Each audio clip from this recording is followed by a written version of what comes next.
Hello, I finally finished studying section 3. It took longer than it should because I got a serious cold. That took only 4 days, but I was very cold. And then for almost 2 weeks I wasn't able to think very well. But now I believe I'm up to specs again.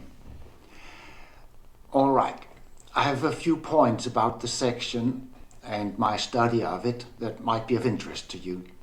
So the first is about the conductor of the characters and the concept of it being primitive. And the second is the Chinese remainder theorem, or some thoughts on it. The book we are studying defines it as it's primitive if it's not constant on a trivial, you know that definition probably, but Koch has another take on it. He starts with a Dedekind character modulo m, and then if m mark is a multiple of m, a character can be defined this way, which is a character on m mark. It's called chi mark.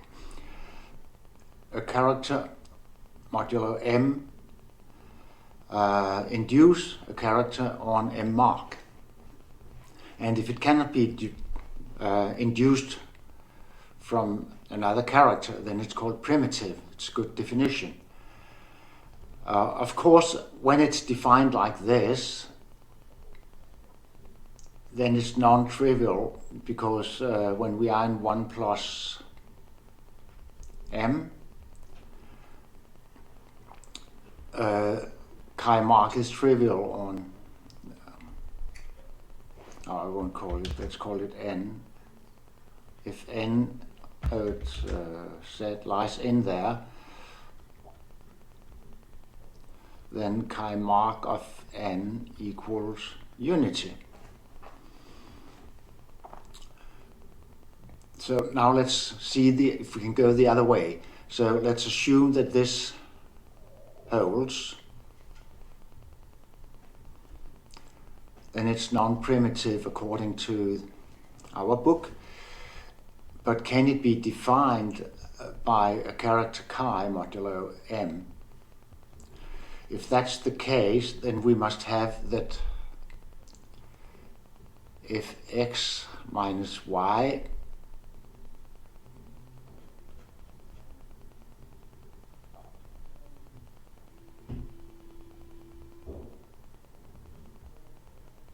are co-prime, both are co-prime with a mark, and it lies in the ideal generated by m. So if, then chi of x equals chi of y, so that it is actually induced by a character modulo m. Oh, we have to have x and y both lying, they are both lying in the multiplicative group, x and y, that followed from this condition. So they have inverses, so we can set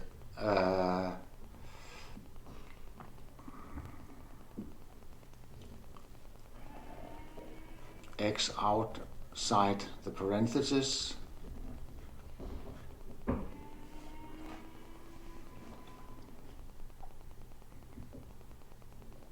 I lost the thread here. I'll just take a break and collect my thoughts.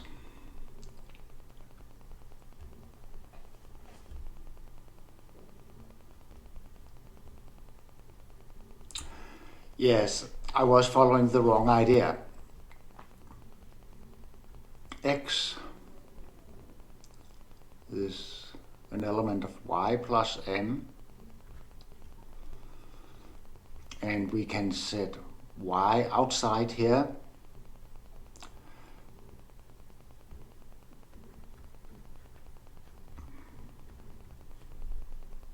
y has an inverse. And this is a subset of, it's invertible, so it's actually M itself.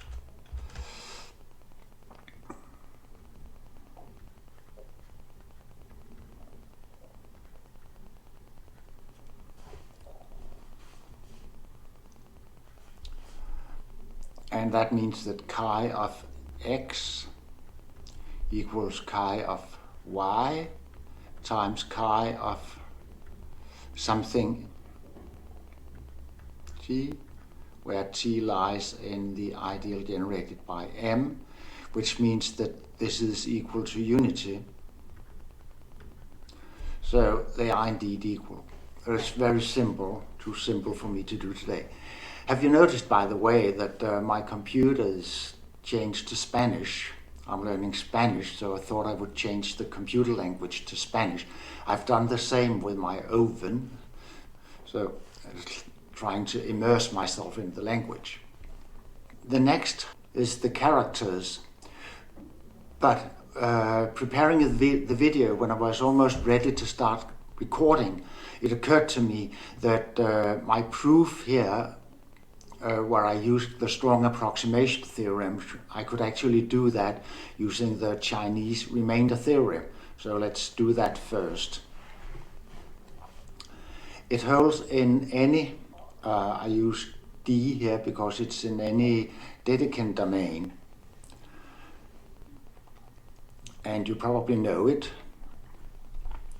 The special thing about it is that I have never, I didn't know it held on Dedekind domains, but it's quite obvious because we have the norm of modules is multiplicative, and the norm, I like to define it how it's computed, but it is actually equal to the number of elements in D modulo the module. No, the ideal, D modulo the ideal.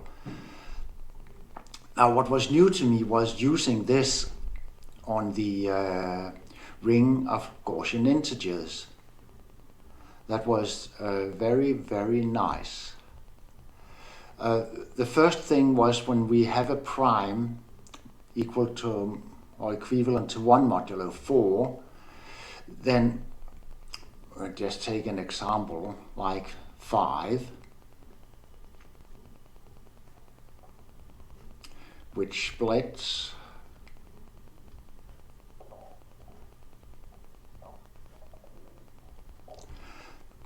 so if we take modulo this ideal to find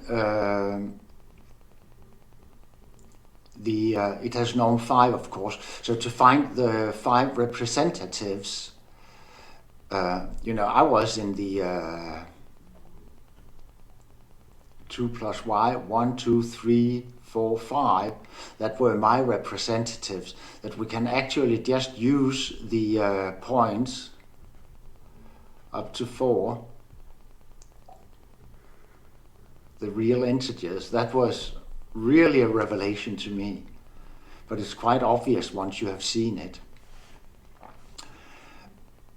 This is a little more complicated because the norm of P is the ideal generated by a prime P is P squared.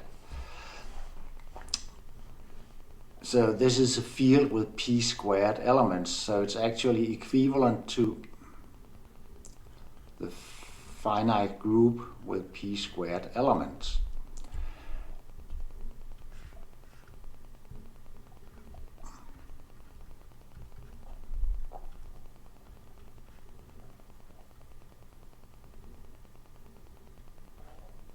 So it's I times, so we have all the guys here, etc. And on the real axis and the imaginary axis. The multiplicative group, that's just taking naught away, is cyclic. So there's one element let's see, 2 plus I, for instance, that generates the entire group. So the powers of this guy is all of them. That is not very relevant, really.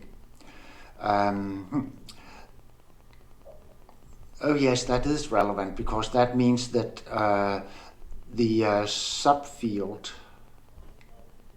it's an extension of Fp of second order, of order 2. So it's a quadratic extension. So what's the base field? And its elements of order p minus 1. There are exactly p of them.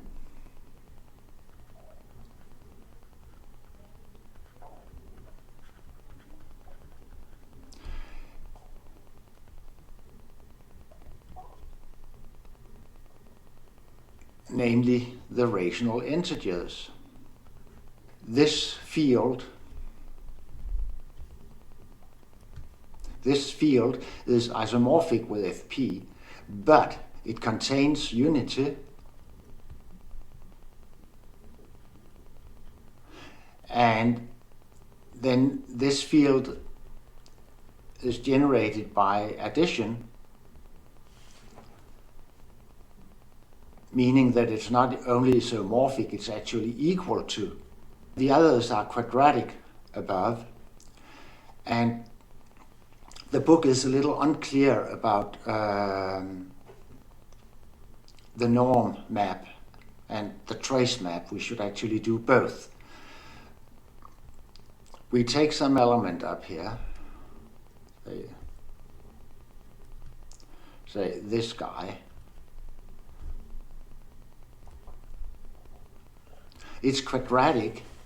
That means it satisfies some polynomial.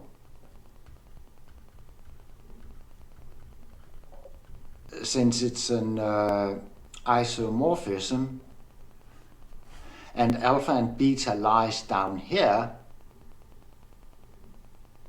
then it satisfies the same equation among the complex numbers, modulo p, of course. So alpha and beta must be real. And then there is only one equation,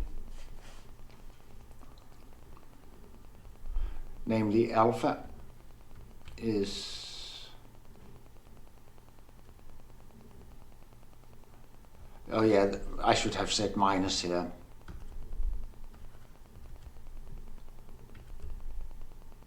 So that this is the trace.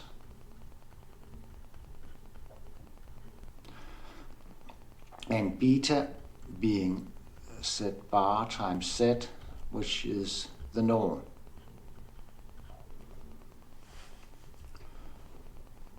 So that's my argument for the formula for the trace and the norm. I don't think the book was quite clear about this.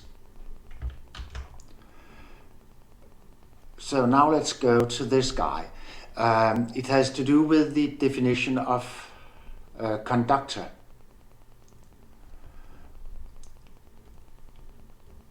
And it was written, I just need my glasses. For the remainder of this chapter, we shall, let n mark denote the conductor of chi n mark. That is, that a generator of the largest ideal such that chi mark depends only on the argument modulo that ideal. This largest ideal I didn't like because the ideals are not totally ordered. It sounds like the definition of Dirichlet characters on the rational integers, because there we can talk about the least number so that this is fulfilled. But I didn't like it when we were dealing with Dedekind domains, because there is not necessarily a maximal ideal, or a greatest possible ideal. So I wanted to to see if I could prove that. And that means that if it's trivial on 1 plus j1 and 1 plus j2, where j1 and j2 are strictly larger than I, then x is trivial on the sum of the ideals, which is larger than, So that would prove that there always exists a largest ideal, so that it's trivial on 1 plus that ideal. So I just introduced some notation. That's the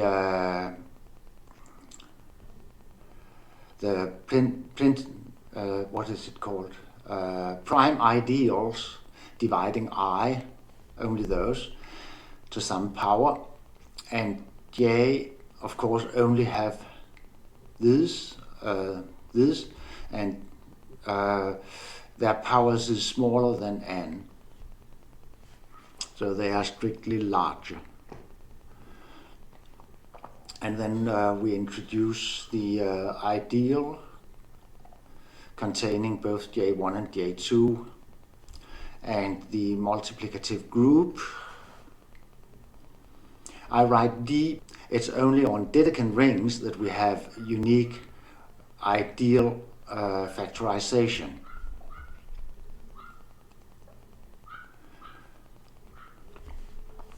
So to prove this, we assume we have 1 plus j1 plus j2 in G,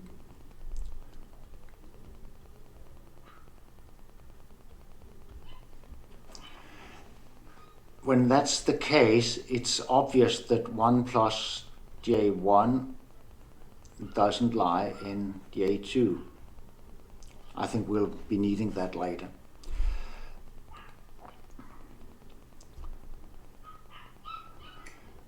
Of course, if 1 plus j1 was in G, then we would be done, because then chi of 1 plus j1 was unity, and the difference between 1 plus j1 and this one lies in j2, so they would have the same value according to what I made up here on the previous page. But we're not sure that 1 plus j1 actually lies in the in G.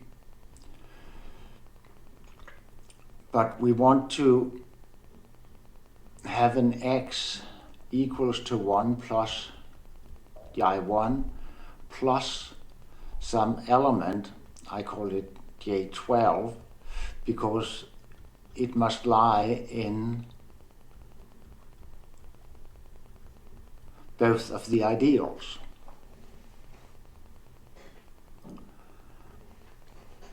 So that's the first goal.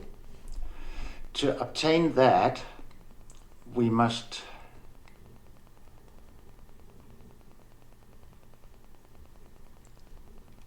have that x is equivalent to 1 plus j1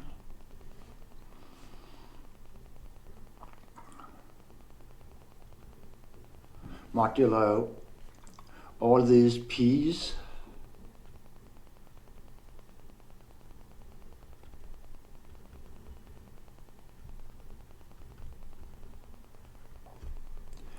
and to ensure that it actually lies in G, it must be equivalent to 1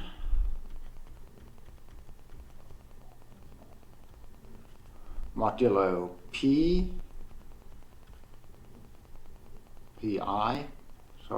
where mi vanishes.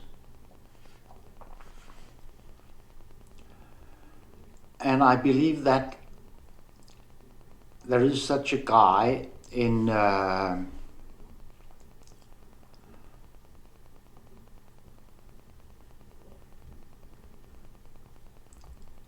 modulo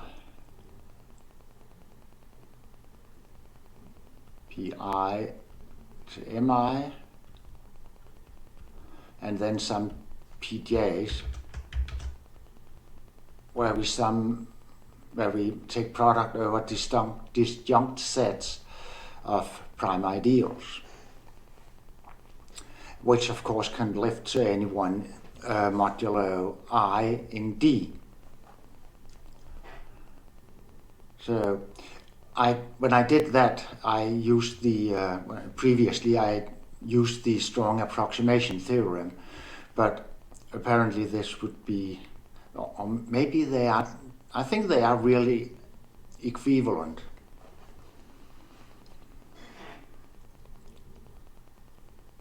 But of course the strong approximation theorem applies to the group of fractions of D, and that's something more, and it also takes into account, I think, the ideal at the place at infinity. But well, leave that.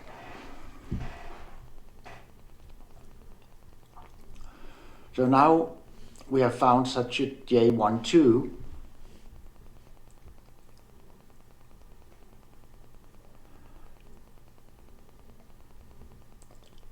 and it lies in J1 as well. So x lies in 1 plus J1. Therefore, chi of x is unity. Now, chi of 1 plus J1 plus J1 plus J2, the difference between the two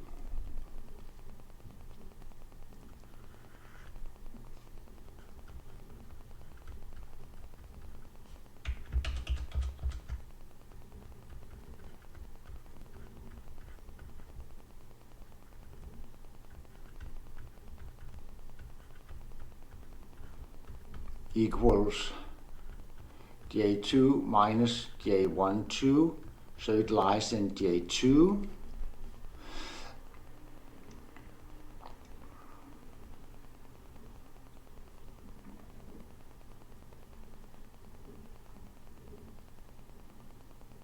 And when so it's trivial on 1 plus J2, so that means if the difference between two x values or two arguments lie in J2, then chi gives the same.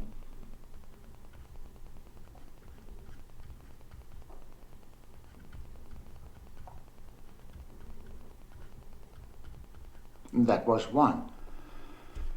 So I believe this proves that if chi is trivial on 1 plus two distinct ideals, then it's trivial on an ideal that contains both of them. And since we are in a Dedekind domain, the chain of growing ideals becomes stationary at some point, so a maximal ideal on which it's trivial actually exists. That was what I had of comments to the section. I was very impressed by the technique the author shows, being able to compute stuff. Lovely.